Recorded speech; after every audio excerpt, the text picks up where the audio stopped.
Hello, everyone. My name is Claudia Torres, and today I'll tell you the timeline about the story, The Bakery. As you can see in this slide, my tutor is Henry Carvajal, and the subject is Pre-Intermediate English. That's the course, and the date is December 12th of 2018.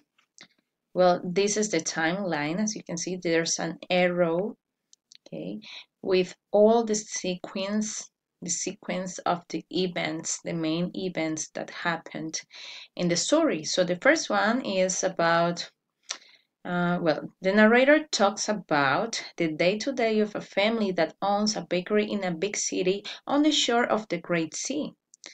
After that, Joseph, the baker, was going down the stairs to his bakery when he slipped and fell.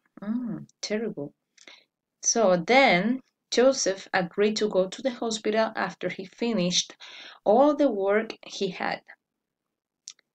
After that, the doctor examines Joseph and tells him that he has broken his ankle and he needs a surgery. After the surgery, the family tells Joseph that they will run the business while he's back home. And then the family worked hard in the bakery while Joseph was at the hospital. Many customers donated small coins to support Joseph on his accident. And finally, after 6 days at hospital, Joseph comes back home and cried with happiness when he notices all the support his family and customers have given him on his accident. That's a good story. That's a happy ending. That's it. Thank you.